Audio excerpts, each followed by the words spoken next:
See You at the Top is the program that gives a checkup from the neck up to eliminate stinkin' thinking and avoid hardening of the attitudes. This recording will give you instructions on how to change the way you think about yourself and your surroundings. This is the way to change your performance, which you must do in order to gain additional rewards. Ziglar's message deals in principles and procedures and is beneficial to people from all walks of life. It is positive thinking with solid reasons for believing you can and should succeed in all areas of life. Zig stresses the importance of honesty, loyalty, faith, character, and integrity if you expect to reap all the benefits life has to offer. Mr. Ziglar teaches that while there is no free lunch, you do not pay the price for success, you enjoy the price of success. Zig Ziglar is an internationally renowned speaker and authority on high-level performance.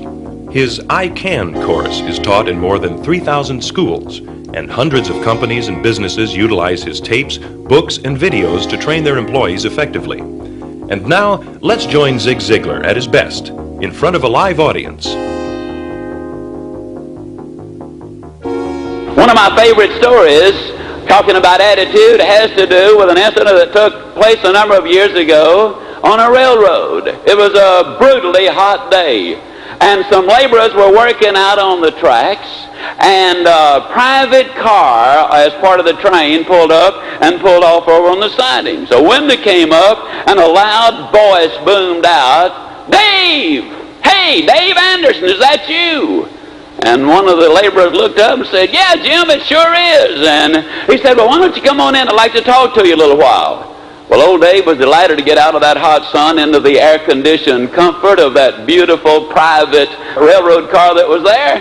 So he went in, they visited about an hour, and then they, warmly passed the time of day, and as they were leaving, they embraced as old friends are inclined to do, and old Dave went back out to work.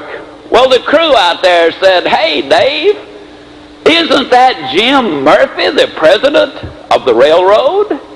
And Dave said, "Yep, sure is. Been friends for over 25 years. And he said, "Well, how in the world did you happen to know the president of the railroad?" Well, Dave said, "Old Jim and I went to work the same day on this railroad."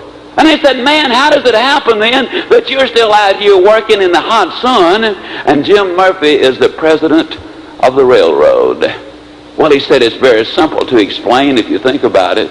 When I started to work for this railroad, I went to work for $3.50 an hour.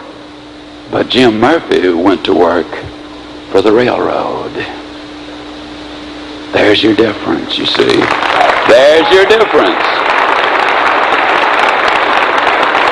I'm really talking about an attitude. You see, competition, as you know, in the game of life is powerful tough for about 40 hours a week. Now, after that, competition dramatically drops. And you're going to see the people who really go to the top, the people who do things with their life, are the people who go beyond what the average man or woman is willing to do. As most of you know, we have a program in schools called the I Can course. I talk about it at the drop of a hat. As a matter of fact, even whether you wear a hat or not, I talk about the I Can course. We talk about this very thing called attitude. We talk about honesty, character, and integrity. And let me give you just a basic thought as we weave them together about attitude.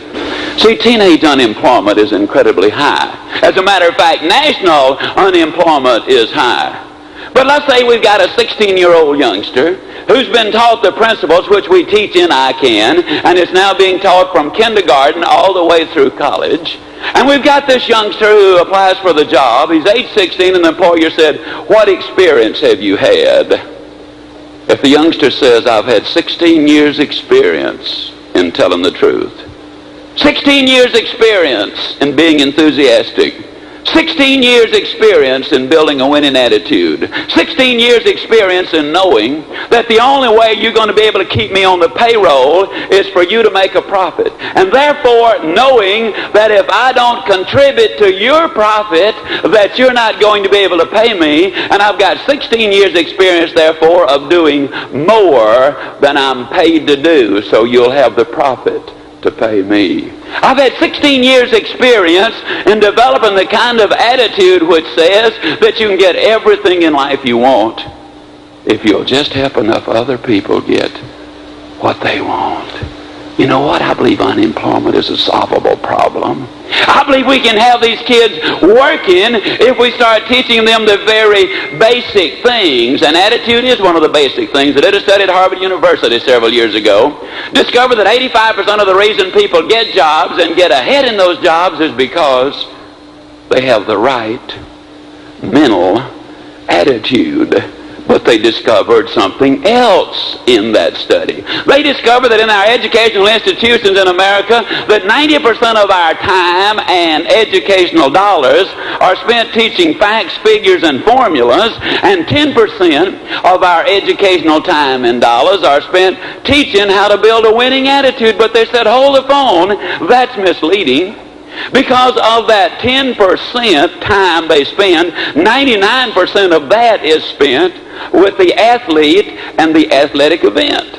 The band, the parade, the cheerleaders, the assemblies, the articles in the school paper, the banners, and all of those things. And the average student in our American educational institutions today, the average student has less than 1% of their time and educational dollars directed at building the right mental attitude. It's the little things that make the difference. And attitude is one of those differences. A number of years ago, during the 1930s, when minor league baseball was tremendously powerful and popular, the San Antonio team had a manager named O'Reilly, and he was one of the smarts in the game. His team the year before had 7 players who hit over 300. And therefore everybody knew that San Antonio would win the pennant. No question about it. Hands down, they would win that pennant. But they lost the first game and the second and the third and the fourth on their way to the pennant. As a matter of fact, the pitcher was blaming the catcher, who was blaming the shortstop, who was blaming the outfielders, who was blaming the first baseman. Everybody was blaming everybody else. At the end of 21 games, they had lost 18 of those 21 games. They were playing Dallas, one of the weakest hitting teams in the league, and they were beaten 1-0. A scratch single by the pitcher is the only hit that San Antonio was able to get. Now they're going to play the second game in the series. At that time, there was a faith healer there, a man named Slater, who they said could work miracles. And O'Reilly knew that his team was just suffering from a bad case of stinking thinking. He knew all they really needed was a good little checkup from the neck up. So about an hour before the game, he ran into the clubhouse. He took a wheelbarrow and said to each of the players, give me your 2 best bats. He loaded those bats in his wheelbarrow and said, I'll be back just before game time. Don't worry about a thing, fellas. We're going to win the game today. We're going to win the pennant. He was really excited. He came back about 5 minutes before game time and he said, fellas, I got the greatest news ever. I've taken these bats to Mr. Slater. He's put his blessings on them. He tells me that all we got to do is step up to the plate, rear back, and take that cut. He says, we're going to win the game. And he says, we're going to win the pennant. He said, man alive, all you got to do is believe you're going to hit that ball, step up, and you're going to knock it out of there. Now remember, the day before they'd been beaten 1-0. Their only hit was a scratch single. But today, same 2 teams on the same field, everything else being equal, today they got 37 base hits. They scored 22 runs, 11 home runs. I don't think I need to tell you, but they did win the game. As a matter of fact, they went on to win the pennant by the biggest margin in minor league history.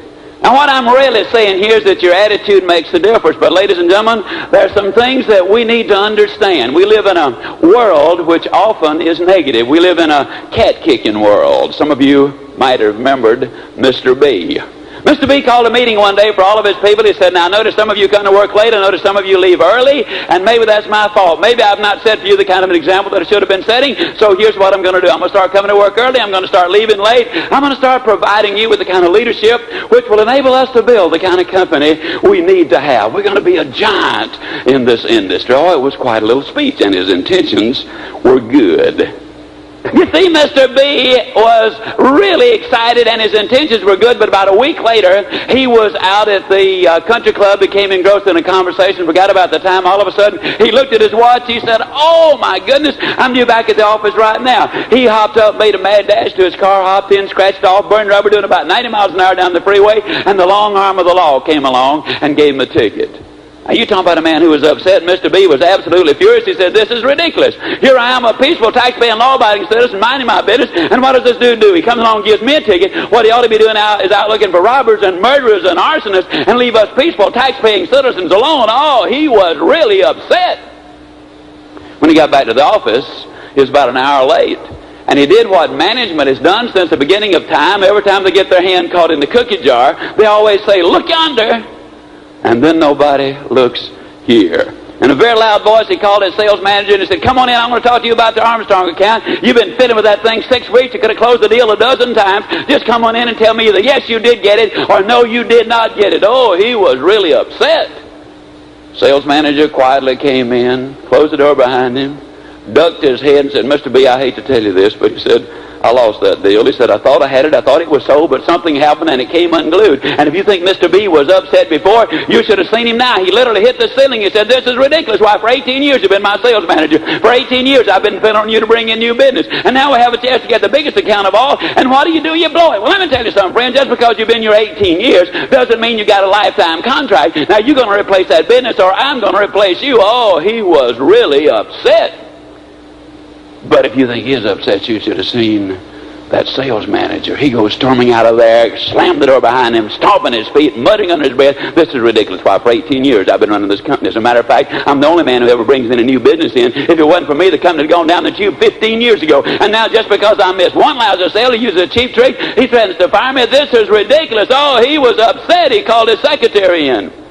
He said, those 5 letters I gave you this morning, did you get them out yet? Or are you going to give me some lousy excuse about you having something else to do? She said, don't you remember?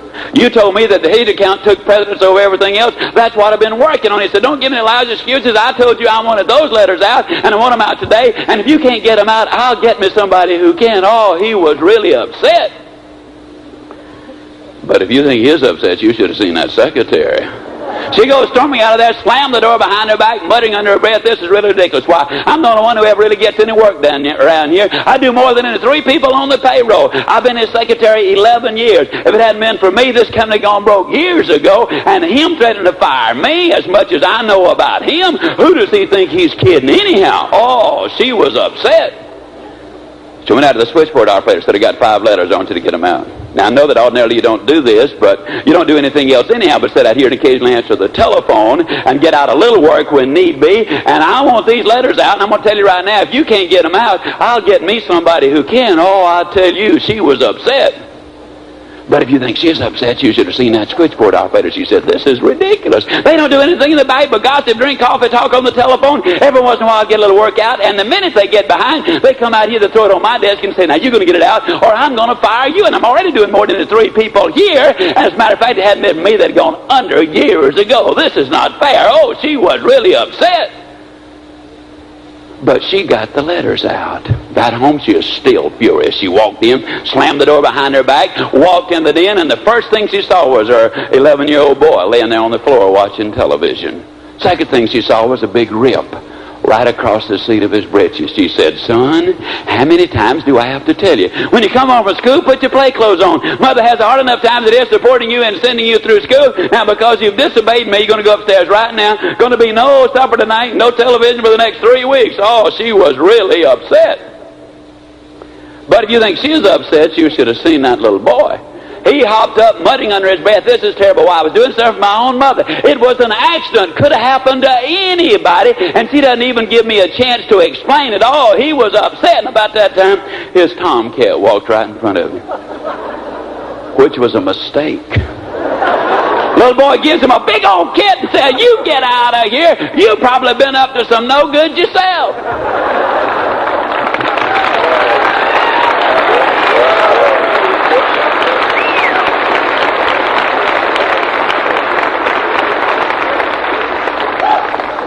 Now, folks, if you think about it for a moment, that tomcat was the only creature involved who could not have altered that series of events.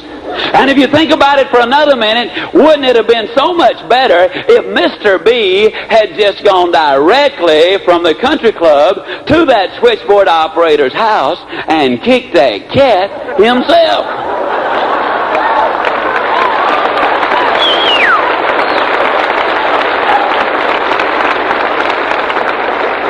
You see, the truth of the matter is we live in a negative cat-kicking world. And people are always doing it. You ever go in a restaurant and sit down for a cup of coffee? And you sit there, and you sit there, and you sit there, and finally you say to the waitress, "Miss, could I have a cup of coffee?" And she jumps down your throat. "Can't you see I'm busy? I'll get to you as quick as I can. Do you say we don't have to bite my head off about it, do you?" I mean, do you let her pull you down to her level? Or can you understand it's got nothing to do with you? Somebody had just stopped by and kicked her cat long before you got there. You ever get caught? You ever get caught in the traffic jam? Traffic 3 blocks in front of you, traffic 3 blocks behind you, and some dude right behind you sits on his horn, and you turn around, "Can't you see we got traffic up in front of us?" I mean, do you understand it's got nothing to do with you? Somebody has been kicking his cat all day long, but are you going to let him pull you down to his level? You ever go home after a magnificent day? I mean, everything has just gone beautifully. You've sold everybody you've called on, or you had a fantastic day working down at the office, or teaching the class, or serving as an MD, or whatever it is that you do. Everything has gone well, and you come in whistling and singing, "Hi, honey, how you doing?" "What do you mean what I'm doing? You told me you're going to be home an hour ago. If you've been putting up with I've been putting up with all day long, you wouldn't be feeling so good either. Now, where have you been? What have you been doing?" Can you understand? It's got nothing to do with you. Somebody's been kicking your cat all day long. I want you to think about this for a moment. The bum on the Bowery and the mayor of your city have got a lot in common. The bum on the Bowery and the mother of the year have got a lot in common. The bum on the Bowery and the most successful, happy individual you'll ever meet in your life have got a lot in common. Every human being alive suffers disappointments, defeats, frustrations, and setbacks all of their life. But the difference is the way they react to those disappointments and defeats and setbacks. There is your difference. You see, the truth of the matter is, a lot of people go around letting an awful lot of other people kick their cats, but what I'm saying to you is that, you see, not only will you let them kick your cat, if you're not powerful careful, you'll let them steal your dream. You're what you are where you are, because of what's gone into your mind. You cannot rise above your words. Let me say that again. You cannot rise above your words. A lot of people say what you mean. I'm going to tell you to say what you want. See, a lot of people use vile, filthy, pornographic language. And the thing that distresses me about that are not the words, as a lot of people say. They're just words. But you see, all of those words paint pictures, and they reveal the internal thinking of the person who is inside. Whatever you learn, you're going to learn it consciously. But if you're going to do it well, you must do it subconsciously. How many of you know how to type? How many of you remember the typing process you went through? R-F-U-J, R-F-U-J, you know. Oh, you went over and over and over and over, and you didn't go very fast, but it wasn't long when you learned that keyboard. You just sit down, you subconsciously, you instinctively typed it out. How many of you learned how to drive a car with a stick shift, you know, a clutch and all those good things? You remember when you learned how the instructions went, you know, you'd say to yourself, now you mash in the clutch, now you shift the gear, now you feed the accelerator, now you let out on the clutch. Look out, honey, look out! You know, you're in danger of running over somebody, backing up on the curb. How many of you remember how ridiculous you felt as you were trying to learn the car, at the bucks and the jumps and the number of times you killed the engine, you know, and whoever was teaching you how to drive really got all nervous and upset, and then a few weeks later, after you'd really learned how to drive, you had moved it over into the subconscious then, you know, and now you mash the clutch, you shift the gear, you feed the accelerator, you let out on the clutch, you roll down the car, you light a cigarette, throw out the match, and talk about your neighbor, all at the same time, because now you've moved it from the conscious over into the subconscious. Well, ladies and gentlemen, the exciting thing is that you can learn all things in the same way. You can teach moral values to your children the same way. Psychologist Robert Cole says that's our most important responsibility as parents, is to teach them moral values. You can learn about optimism and hope and courtesy. Every once in a while I get into some rather intriguing discussions with some of my egghead friends about this thing called motivation. And we sit around, and a lot of them are kind of individuals, they call themselves deep thinkers. And they make this profound statement that all motivation is self-motivation. Well, at the risk of offending some of them, let me give you a little analogy which leads me to believe that maybe outside forces can have some impact in our lives. I've got a beautiful fireplace at home. What I really love to do is on Sunday afternoon, after I come home from church and we've had a nice lunch, and before I start preparing for our evening seminar down at the church, I get me a good fire going if it's a good cold, rainy day, and I get me a good fire going, turn the TV on, and when the Cowboys run the score up to about 61-0, I kind of lose interest and I drop off to sleep, and a lot of times when I awake and I look over at that fireplace and the fire has gone out. So I sleepily get up and I go there, and I take my poker and I poke and I punch and I poke and I punch, and the first thing you know, I've got a rip-roaring fire going again. How many of you have ever had a similar experience? Can I see your hand? Now see, ladies and gentlemen, what happened was a very simple thing.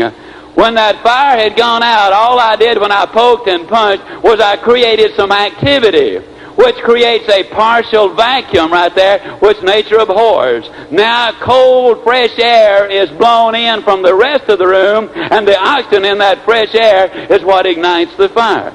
See, I happen to believe that all of us from time to time need a little poking and punching, and we need some action from an outside source. We need some fresh air. We need some new input into our minds. Now, there are three kinds of motivation that I want to look at. First kind is fear motivation. And fear motivation is when you say to your child, if you're not in by 10 o'clock tonight, this is the last night you'll go out this month. Fear motivation says if you don't clean up your room, you're not going to get the family car over the weekend. Fear motivation says if you're late one more time, that's the end of your job. Fear motivation on some occasions is effective, but it is not a permanent type of motivation. Then there's the second kind, which is incentive motivation. Incentive motivation says if you lead the parade, if you're number one salesperson, if you raise productivity 3%, if you do a certain job, then you're going to win the trip to Hawaii or Yazoo City or some other place. That's incentive motivation. I think most of us have seen the picture of the donkey. The donkey is pulling the cart, and in front of the donkey, they've got the carrot dangling, right there in front of him. Now, incentive motivation will work if the stick is short enough, the carrot is sweet enough, the load is light enough, and the donkey is hungry enough. The third kind of motivation, you see, is growth motivation. Now, the problem, you see, with just incentive motivation is this. Eventually, you're going to have to let that donkey take a bite of that carrot. And if the donkey bites the carrot, then that solves his appetite problem. He's no longer hungry. So to get him to pull again, you got to lighten the load and sweeten the carrot.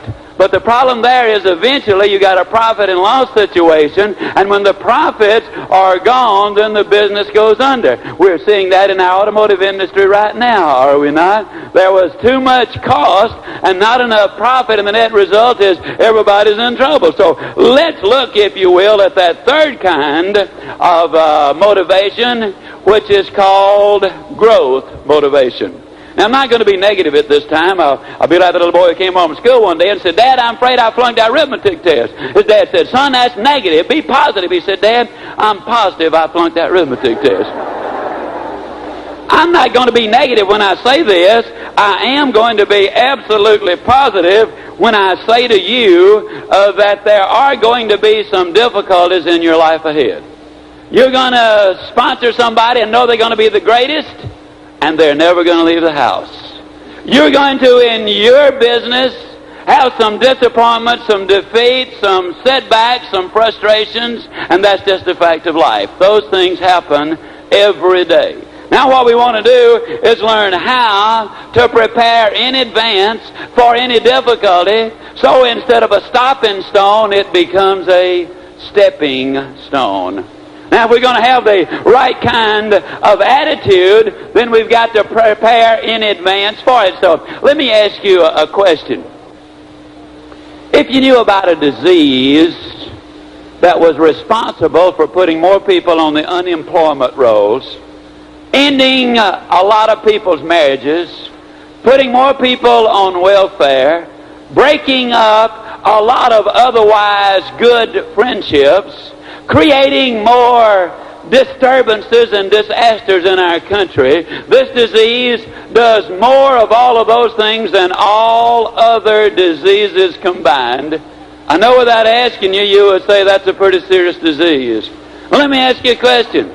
If I were to say to you, there is something you can do about that disease, and it's a simple formula that all you got to do is follow it, and you got a cure for the disease, how many of you would say it would be a foolish person who had the disease or was in danger of contracting it, who would be unwilling to take the necessary inoculation or follow the procedure? Wouldn't that be a foolish thing not to do something about it? Well, the disease I'm talking about is called stinking thinking. That's a preliminary disease. It leads to hardening of the attitudes, which is America's most deadly disease. There's no question about it. And there is a formula which would enable you to eliminate that stinking thinking and completely avoid hardening of the attitudes and acquire the health and the wealth and the happiness which are available in our country today. And what I'm going to do is say that it also offers peace of mind and friends and personal growth, and it simply involves a simple formula. Now I'm going to share this formula with you because I know it's a formula which absolutely will work. And the first step that in this formula that you got to follow is you've got to reverse the way you get up. Now I did not say get out of bed backwards. I said reverse the way you get up. But how do most people get out of bed every day? When that opportunity clock sounds off in the morning, you know, they reach over and they shut it off. And a typical procedure is kind of like this. They slap their face a time or two, and they say, "Hon, is it time to get up already?"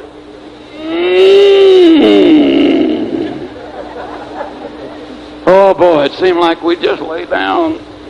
Boy, we got to get to bed earlier tonight, I'll guarantee you. They start every day like it's going to be another yesterday. And they were not overly excited about yesterday. The net result is they end up with a bad case of stinking thinking. But what you want to do, step number one, is simply this. Tomorrow morning, if you're serious about getting the most out of life, when that opportunity clock goes off, you reach over and you shut it off. Now, I think that's important. Then you sit straight up on the side of your bed. You see, when that opportunity clock was set, you did not decide when it sounded off the next morning to get up. You made that decision when you set the clock. Now what you're going to decide is, how am I going to get up? So when that clock sounds off, you reach over and shut it off. As I say, I do think that's very important. Then you sit straight up on the side of that bed, you slap your hands, and you simply say, "Oh, boy! It's a great day to get up and get at them." Now, I want you to get the picture. There you are on the side of the bed. Your hair is hanging down in your face. You're 2/3 asleep, and you're saying, "Oh, boy, it's a great day to get up and go get them."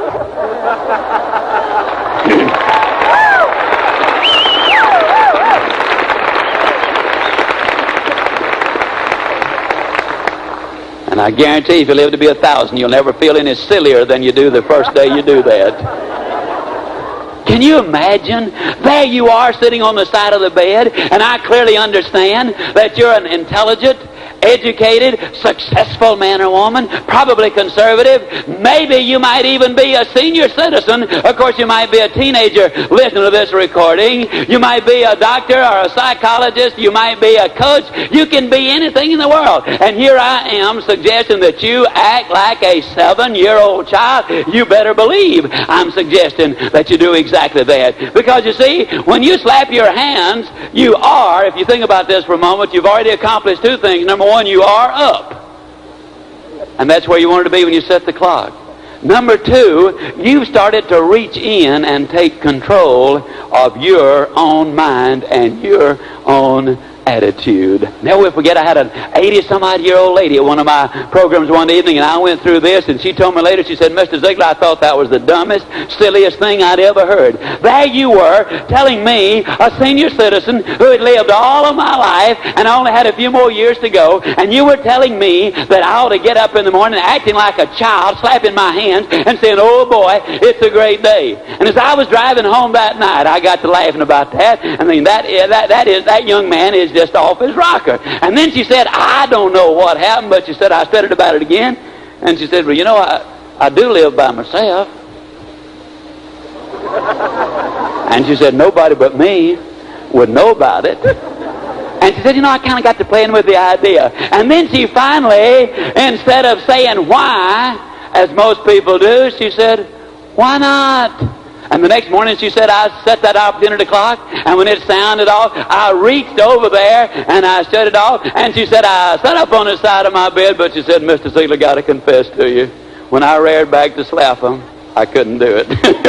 She said, I was already just laughing my silly head off. The very idea. And she said, you know, an amazing thing happened. I bet I thought about that 19 times during the course of the day. And she said, every time I thought about it, I got tickled.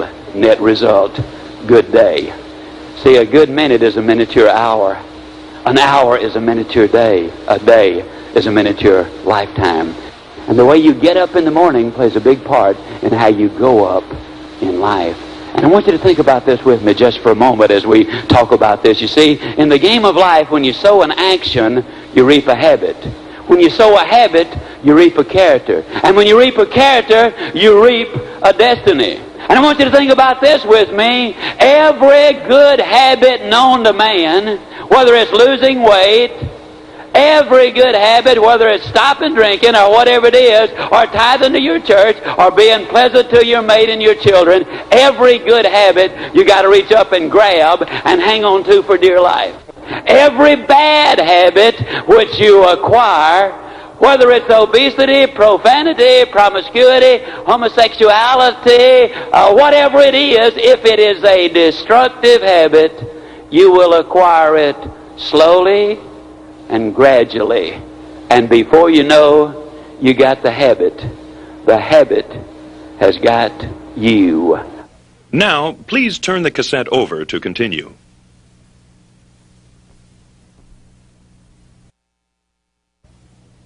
I've never known a person to start out to become a drug addict or an alcoholic.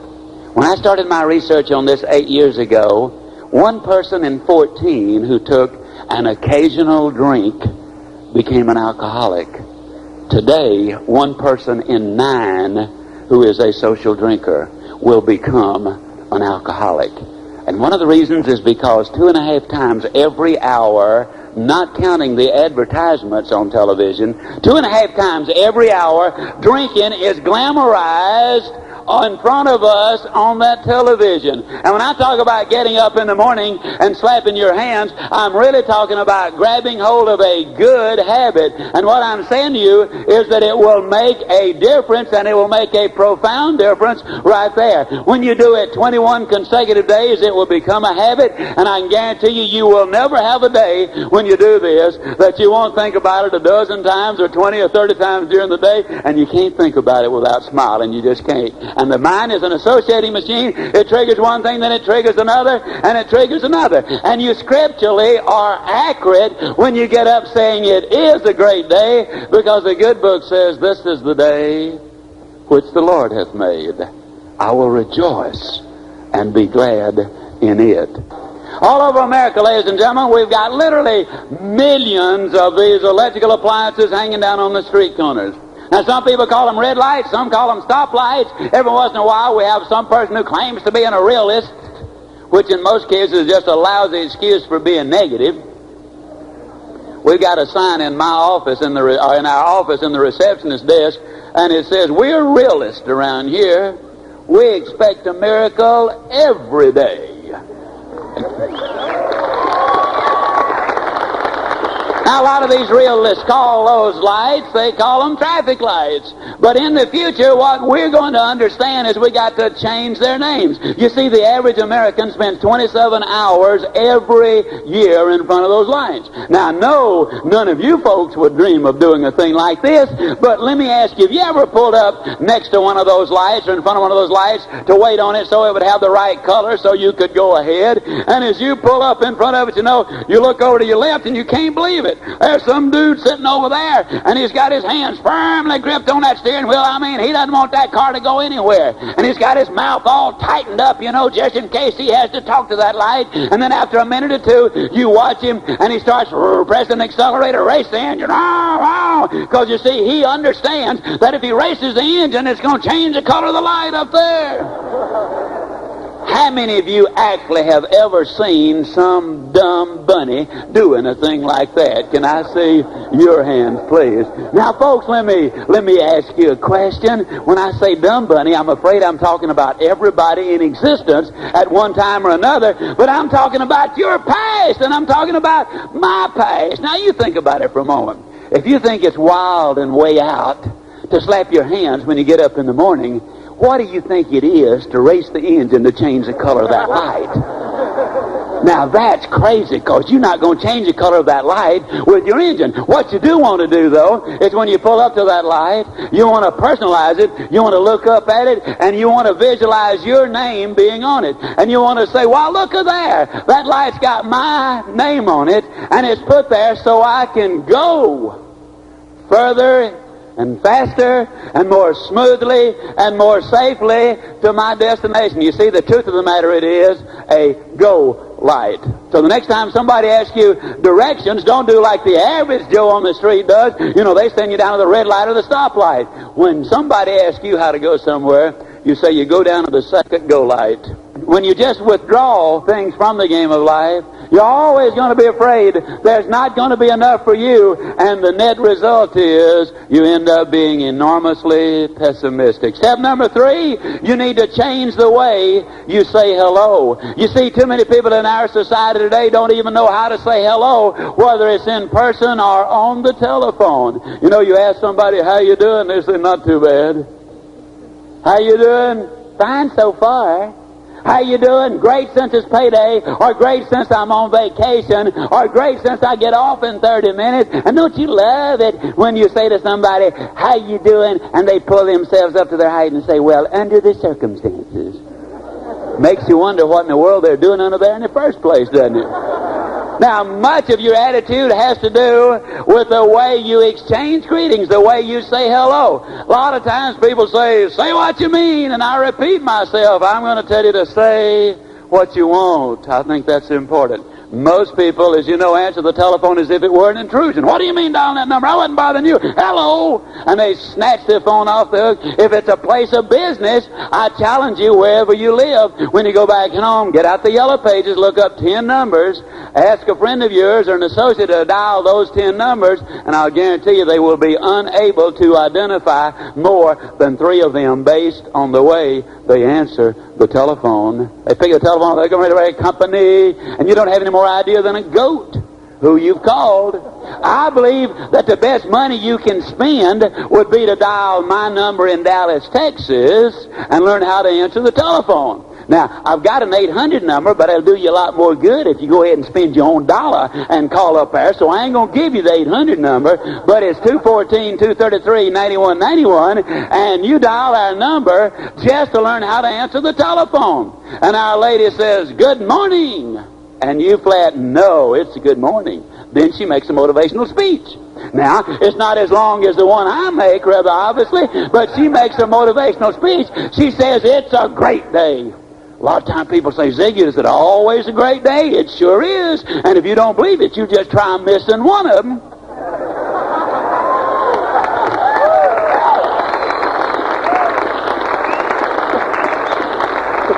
Then she gives the name of the company. Now, when I'm at home, and I do stress this is at home, I answer the telephone singing, oh, good morning to you. Now, I'll be the first to admit sometimes there's a long pause. And then I said, if you don't speak up, I'm going to hang up. A lot of times they say, who is this? I said, whoever you want. Who do you want? Man, you sure do feel good today. And I said, yes. Many years ago, I decided I was going to feel good today. 98% of the way you feel is determined by the decision you make as to how you're going to feel. And I'm going to get into that in just a moment. See, a lot of people decide they're going to feel bad, and they end up not disappointed. Whatever you plant in your mind and project is what's going to happen in your life. The problem is most people plant what they don't want. We were doing some filming in Dallas a few months ago. We took a break, and when we came back, a little lady seated on the front row had a soft drink, and we had asked everybody to put everything out of sight because those cameras do pick up everything. And as she slipped her soft drink up under her chair, she said, "Now watch me spill this." Did she want to spill it? Was she planning to spill it? That's exactly right. You ever notice you see to somebody, well, I see you got a fresh case of the sniffles. Yeah, but it don't really get bad till the third day. That's when it kills me. They are programming themselves, you see, for those things. A lot of times I'll answer the telephone and I'll just pick it up and say, howdy, howdy, howdy. Or I might pick up the telephone and say, good morning, this is Gene Ziglar's husband. Never will forget, one Sunday afternoon I picked up the telephone. I said, good afternoon, this is Tom Ziglar's dad. Little Sam Wing from down the street was taken somewhat aback, and he said, Tom there? I said, he sure is. He said, can I speak to him? I said, of course, Tom. No, Sam thought I laid the telephone down. He turned to his mother and he said, boy, they've sure got a weird way of answering the telephone. But I noticed for the next 2 or 3 months, every time I'd pull that car in the driveway, 2 minutes later, the telephone would be ringing. Old Sam would be at the other end. He'd say, is Tom there? Is Tom there? He didn't want to talk to Tom. He wanted to hear me answer the telephone.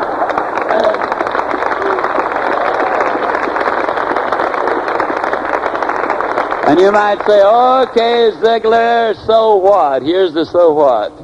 I've been working with kids on drugs over 10 years. I've been involved in our ICANN course in the school for 7 years. I can tell you with as much certainty as I can tell you anything in life, when your child is between the ages of 9 and 15, when they need you the most, they're the least comfortable in your presence. At this particular time when they're going through more psychological and physiological changes than at any time in their life, when they're bombarded with peer group pressure, sex pressure, drug pressure, when they are confronted with more difficulties in their life than they ever will be confronted with maybe again, and they're the least qualified to deal with it, when they desperately need a mother or a daddy or both to put their arms around them and love them and talk with them, mother and dad and child are the least comfortable talking about life's most significant things. I will say that one of the tragedies is that we don't have enough people who are willing to tough things out. I don't think life is easy. I think it's tough. But I'm convinced beyond any reasonable doubt that if we'll be just a little tougher on ourselves, that life will be considerably easier on ourselves. And when we start showing that affection I was talking about to that child, we're going to keep them at home. We're going to start teaching them more of the good things in life. Answer the telephone properly. And when somebody says to you, how you doing, instead of giving that old baloney about fine since it's Friday or great since it's payday, when somebody asks you how you doing, just rear back, belt it out, be completely honest, tell the truth. Say, super good, but I'll get better. Or fantastic, and it's improving. And you might say, well, now, wait a minute, Ziglar, daggone it all, suppose I'm not doing super good or fantastic. Am I telling the truth? Why, certainly you're telling the truth. You're just telling it in advance, that's all.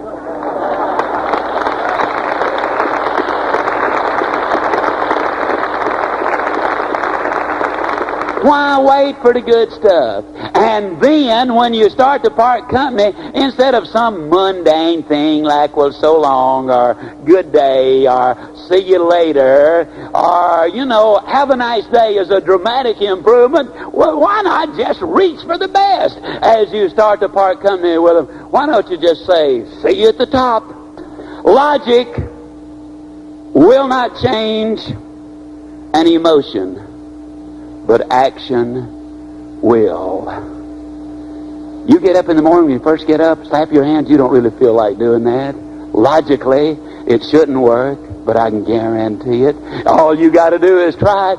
It'll work. When you start answering the telephone and responding super good, I can absolutely guarantee you it absolutely will work. So step number 3, change the way you say hello. Step number 4, set your gyroscope. I don't know how many of you watched Candid Camera several years ago, a lot of years ago. But I believe it was Dorothy Collins who was on. She had a suitcase in the cart of an office building, and there was a gyroscope in it which was set to go straight ahead. It was very heavy, and some dude would be walking down the cart, and Dorothy would say, "Sir, would you mind picking up that suitcase and taking it into the office for me? It's too heavy for me."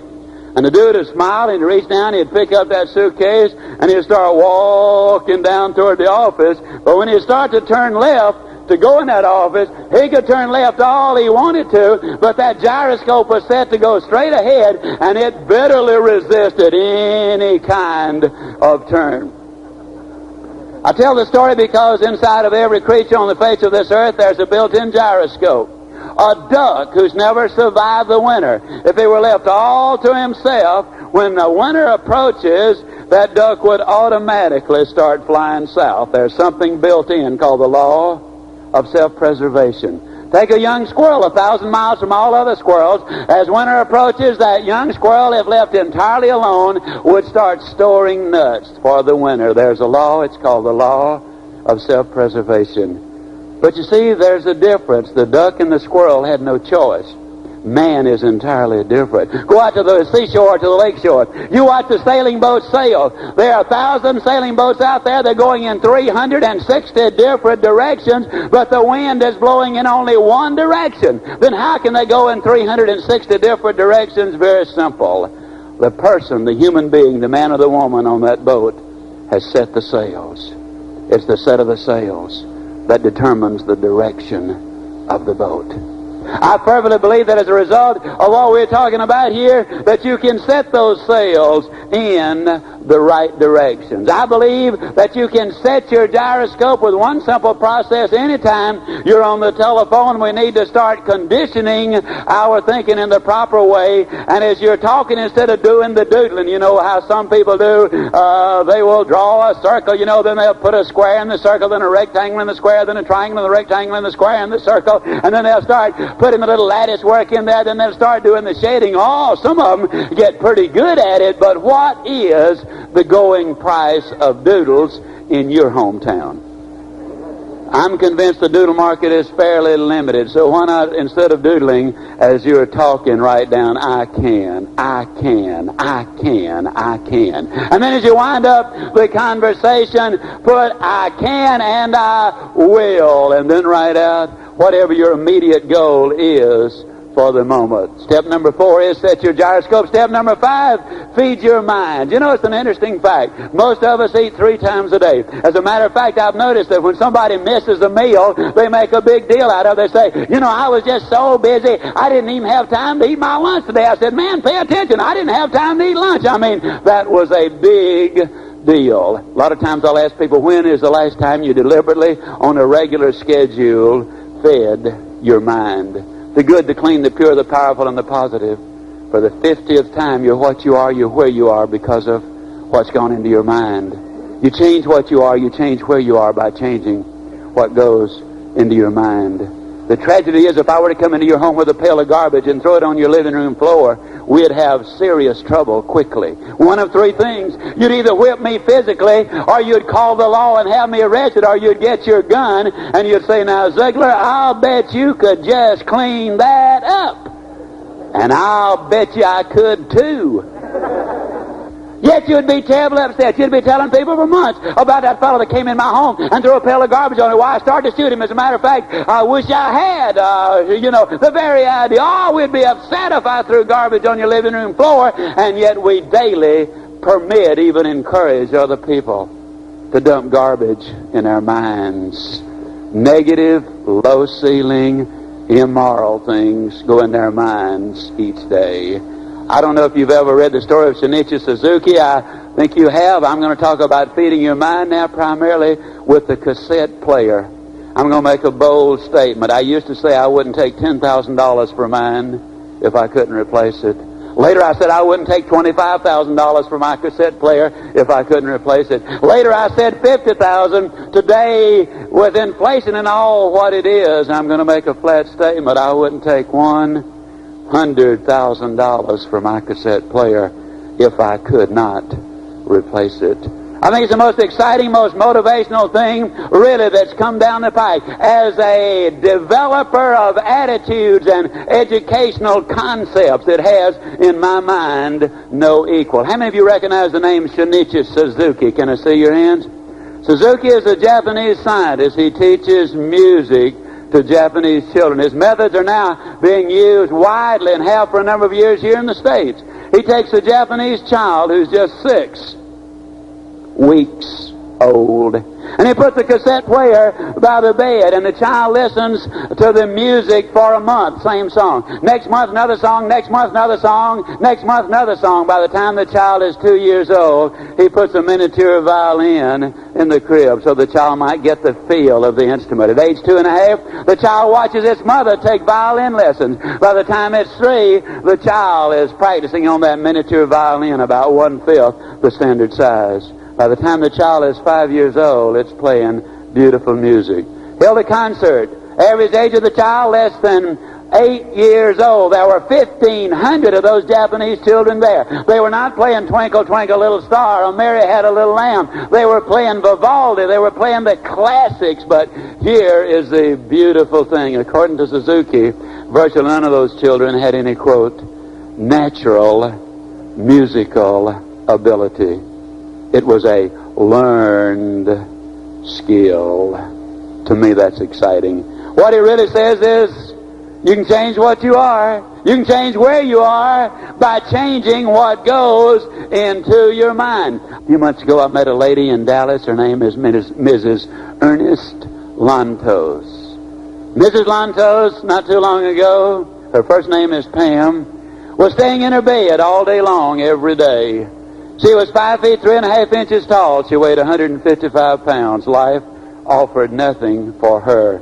She got a set of tapes, like we're now talking about and recording, on how to stay motivated. And she started listening to those tapes. And she was listening to the radio one day, and she heard about a company, a radio station just opened, and she loved the format, and her attitude was so much better, and her weight was back to where it ought to be, and her outlook on life was dramatically different. She went down to the radio station. She applied for the job, and they said, Pam, we don't have an opening for a sales lady. Well, Pam's hard of hearing. So she sat down and sat there all day long. The next morning she came back and applied for the job, and her hearing still had not improved. When they told her there was no job for a sales lady, she sat there all day long. When she went back the third day, they saw how determined she was, and this time they said, we do have a job for a sales lady, and her hearing dramatically improved. She didn't hear no. She listened to, she heard what she wanted to say. In a few weeks, she became the #1 sales lady. Later, she became the sales manager. Productivity is 400% higher than it was before. They now have her going all over the United States, teaching other people exactly the same principles with dramatic results. You are what you are, you're where you are because of what's gone into your mind. I'm going to beat you to death with it. You might as well go ahead and finish the phrase. You can change what you are. You can change where you are by changing what goes into your mind. Mr. Wallace Johnson, co-founder of Holiday Inns International, a man over 70 years old, told me that he reads 2 good motivational books a month. He listens to motivational recordings every day. W. Clement Stone, I don't know how much he's worth, but he's given away well over $100 million, has told me that he listens and reads every day in his life. Mary Kay Ash told me that before she cranks her car, every day she cranks up her cassette player. Eric Garner, Senior Vice President, Holiday Inns International, listens every day. Eric Garner, incidentally, told me that when he went through our 4-day school in Dallas, that although he finished only the 5th grade, he's gotten his education by reading these books and listening to these tapes. Alan Bean, the man who's now in charge of the astronauts, one of the men who walked on the moon, said to me that as the astronauts were on their way to the moon and back, and as they were on the space platform going round and round, they were listening to motivational recordings. And I'm pleased to be able to say to you that some of the recordings they were listening to were fantastic. You need to feed your mind. Step number 6, ladies and gentlemen, if you want to build a winning attitude, you've got to get involved in an exercise program. You see, man is mental, he's physical, and he's spiritual. Let me quickly tell you why an exercise program is so critically important. The mental and the physical do go together. When you exercise, see, at the end of the day, a lot of times people are tired and tense. You can either stomp your feet and kick the doors in and slam things around and otherwise act like a spoiled 5-year-old. Or you can take a couple of drinks or a couple of tranquilizers and otherwise figure out ways for self-destruction. Or according to Dr. Cooper, you can exercise. When you exercise, you activate the pituitary gland. The pituitary gland then literally floods the system with endorphins. Endorphins are 200 times more powerful than morphine. And as you flood that system with those endorphins, you literally get on a natural chemical high. That's what happens. I cannot begin to tell you what it has meant to me since I've been on an exercise program. How much more energy I've got. How much more vitality is there. All of the good things which go along with it. I'm going to say to you that if you will put on a little exercise program and exercise just before you conduct a meeting, you're going to have a better meeting. The creativity really goes up. Most people are familiar with a cancer drug called interferon. Now, interferon is a relatively expensive drug, but there's a source of interferon, and incidentally, Dr. Kozak believes that interferon is going to represent a real breakthrough. They're playing it pretty cool so far because there have been disappointments in the past. But interferon has another source. That's your white corpuscles. How do you smooth talk your white corpuscles into producing interferon? Would you believe positive thinking? That's right. All you got to do is feed the good, the clean, the pure, the powerful, the optimistic into the mind, and the body will do some amazing things. Everybody here knows about the placebo. How you can take this control group and give them the real drug, and this control group and give them a placebo, and the people who get the placebo have remarkable improvement as well. And the reason is very simple. The mind is fooled. And you're told and you're thinking, boy, this is doing me some good. Boy, this is good for me. Boy, this is good for me. And the astonishing thing is the mind then produces the substance which renders a lot of good. A healthy body, ladies and gentlemen, makes for a more alert mind. And a positive mind makes for a healthier body. 2 books I would urge you to read. The Anatomy of an Illness by Norman Cousins give you some dramatic information on it, and Behavioral Kinesiology by Dr. John Diamond will be enormously helpful. Number 6, then, is get on a good exercise program, and you can do a lot for your mental attitude. Step number 7, I started to say finally, but you know when us Baptists say finally, that don't necessarily mean immediately, but it does mean we're getting powerful close. Step number 7 is this: be still and listen. We're in a helter-skelter world. We're in a world where everybody is go, go, go, hurry, hurry, hurry. But you need those still, quiet moments even beyond that. You know, it was during those still, quiet moments that Martin Luther found the reserve and the strength to create an entirely new movement in world history. It was during those still, quiet moments that George Washington at Valley Forge found the strength to build a nation. It was during those still, quiet moments at Gethsemane that our Lord found the strength for the awful ordeal which he faced at Calvary. Yes, we do need those moments. We need them so that we might meditate and contemplate and pray and just think on all of the things which are there. We've covered a lot of material in this particular series. We've brought you 7 specific steps for building a winning attitude. Let me conclude by saying this. When you do the things I've been talking about doing here, there are going to be some people who are going to criticize you. But let me remind you that since the beginning of time, nobody has ever erected a statue to a critic. Therefore, I don't think they're held in such high esteem after all.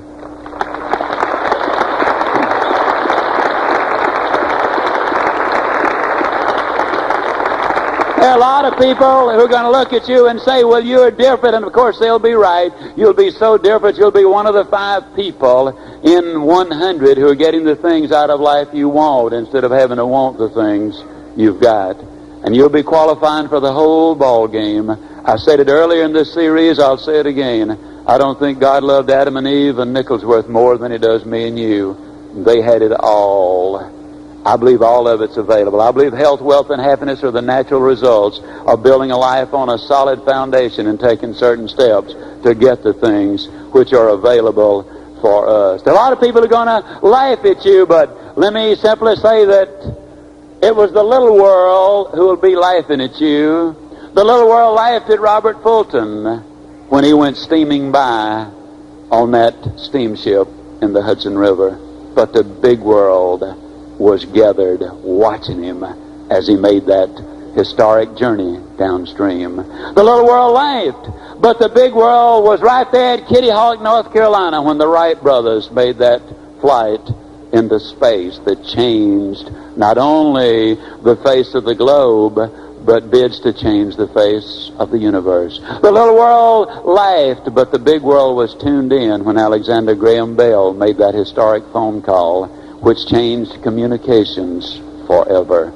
The little world might laugh at you when you start on your journey, but I can absolutely guarantee you it's going to be the big world who's going to be right there at the finish cheering you across when you reach the destination which they said you could not reach.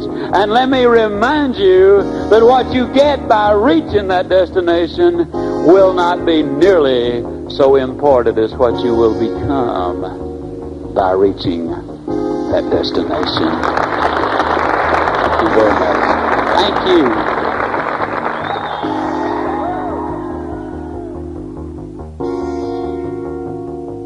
The Ziglar Corporation offers a broad range of personal, family, and business development programs.